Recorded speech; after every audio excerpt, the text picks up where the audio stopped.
എന്നും വെക്കുന്ന ബിരിയാണി നിന്ന് മാറ്റി പിടിച്ചാലോ, ഒരു ഗ്രീൻ കളർ ബിരിയാണി. മിക്സിൻ്റെ ജാറിലേക്ക് മല്ലിയിലയും പുതിനയിലയും പച്ചമുളകും തൈരും ഇഞ്ചിയും വെളുത്തുള്ളിയും ചേർത്ത് അരച്ച് മാറ്റി വെക്കാം.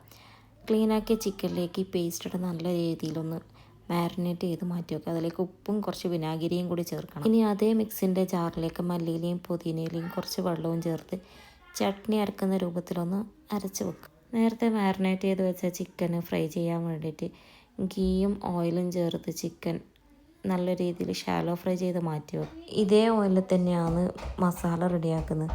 ഉള്ളിയിട്ട് നല്ല രീതിയിൽ വഴഞ്ഞതിന് ശേഷം ഇഞ്ചി വെളുത്തുള്ളി പച്ചമുളക് ചതച്ചതും തക്കാളിയും കുറച്ച് ഉപ്പും ചേർത്ത് നല്ല രീതിയിലൊന്ന് മിക്സ് ആക്കിയിട്ട് ഒന്ന് അടച്ച് വേവിക്കാം. മസാല ആക്കുന്നതിന് മുന്നേ തന്നെ ഞാൻ അരി കഴുകി സോക്ക് ചെയ്യാൻ വെച്ചിട്ടുണ്ടായിരുന്നു. മസാലയിലേക്ക് കുറച്ച് മല്ലിയിലയും പുതിനയിലയും ഫ്രൈ ചെയ്ത് വെച്ച ചിക്കനും കുറച്ച് ഗരം മസാലപ്പൊടിയും ഫ്രൈഡ് ഓണിയനും ചേർത്ത് കുറച്ച് തൈരും മിക്സ് ആക്കിയ മസാല റെഡിയായി.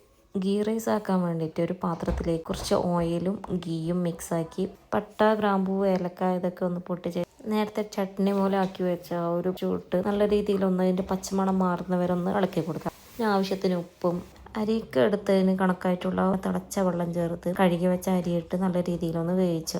സാധാരണ രീതിയിൽ ദമ്മിടുന്ന രീതിയിൽ മസാലൻ്റെ മേലെ റൈസ് ഇട്ട് അതിന് മേലെ കുറച്ച് മല്ലിയിലയും പുതിനയിലയും ഫ്രൈ ചെയ്ത് വെച്ച ഓണിയനും കാഷ്യൂനട്ടും കിസ്മിസും ആ ദമ്മൊന്ന് പൊട്ടിക്കുന്ന സമയത്ത് ആ മല്ലിയിലൻ്റെയും പുതിനയിലൻ്റെയും ഒക്കെ ആ ഫ്ലേവറോട് കൂടിയിട്ടുള്ള റൈസിൻ്റെ മണവും പിന്നെ ആ ചിക്കൻ്റെ മണവും ഒക്കെ കൂടിയിട്ട് നല്ല അടിപൊളി ടേസ്റ്റാണ് ഈ ബിരിയാണിക്കുള്ളത്.